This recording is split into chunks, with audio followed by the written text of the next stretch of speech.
रिश्वत के लिए पैसा उधार चाहिए, आए किसको चाहिए, कौन मांग रहा है, इसलिए जनदर्शन में आए हैं। बताइए कलेक्टर साहब हमको उधारी दे दीजिए, पटवारी को घूस देना है। बहुत हैरान करने वाला मामला सामने आया। रिश्वत की मांग से परेशान एक व्यक्ति ने अनोखा कदम उठा लिया है और फिर एक दिन बाद शिकायत वापस भी ले ली है। सुनेंगे तो चौंक जाएंगे। क्या ये पूरा मामला विस्तार से जानना चाहते हैं, देख लीजिए।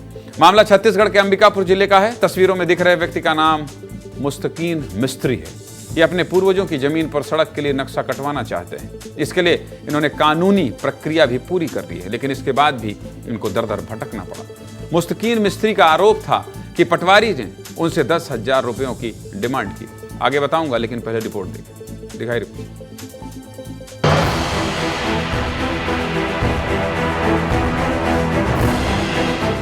रोड के लिए मैं गया पटवारी साहब के पास नक्शा कटवाने के लिए, तो बोले कि नहीं अभी नहीं भेजूंगा, मेरे को 10,000 रुपया लगेगा। तो आप क्या कलेक्टर साहब से क्या गुहार लगा रहे हैं, आवेदन में क्या बोल रहे हैं? आवेदन में मांगे हैं उधारी पैसा।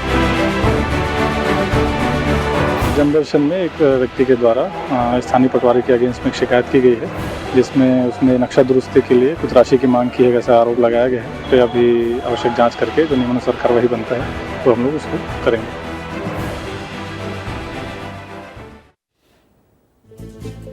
जिस पटवारी पर आरोप लगा था उसका नाम श्रवण पांडे है। मुस्तकीन मिस्त्री रोज कमाने और खाने वाले व्यक्ति हैं, इसलिए 10,000 रुपयों का इंतजाम नहीं कर पाए। जिसके बाद मुस्तकीन सीधे जिले कलेक्टर के पास पहुंच गए और कलेक्टर को आवेदन देते हुए, कलेक्टर नहीं थे उस दिन, अब मेरे पास रिश्वत देने के लिए पैसे नहीं है। जनदर्शन में पूछा, बाकी के पैसे मुझे आप ही दे दीजिए ताकि पटवारी को रिश्वत देकर मैं अपना काम कर सकूँ। हालांकि मुस्तकीन मिस्त्री ने अब अपनी शिकायत वापस ले ली है और कहा है कि उनका काम कराने का आश्वासन उनको दे दिया गया। इसके साथ ही आरोपों को निराधार भी बताया है। लेकिन पटवारी श्रवण पांडे अभी भी संदेह के घेरे में है। जानते हैं क्यों? क्योंकि ये पहले भी रिश्वत मांगने को लेकर सस्पेंड हो चुके हैं। कुछ साल पहले जसपुर एसडीएम ने इन्हें सस्पेंड किया था।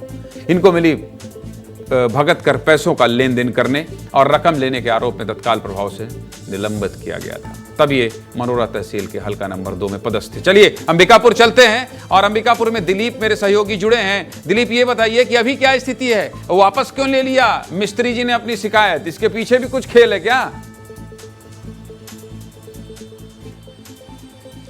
देखिए ज्ञानेंद्र जी, खेल तो है, क्योंकि कल वो आरोप लगा रहा था और आज अपना शिकायत वापस ले लिया। और बाकायदे कल इस मामले में जिले के जो अधिकारी थे कुछ भी बोलने से कतरा रहे थे, कलेक्टर भी कुछ बोलना नहीं चाह रहे थे।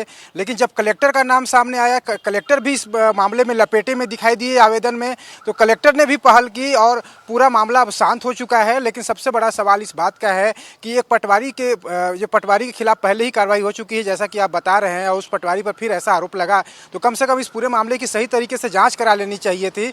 और सबसे बड़ा सवाल इस बात का भी है कि लोग पटवारियों के चक्कर में हमेशा उनके दरवाजे खटखटाते रहते हैं। हालांकि दिलीप, मुझे लगता है कि जिस व्यक्ति को शिकायत है, अगर उसको आश्वासन दे दिया गया है और मामले को सेटल करने की कोशिश तो दिखाई दे ही रही है। जब उसे शिकायत नहीं है तो हमारा काम है खबर दिखाना, आगे बढ़ जाना।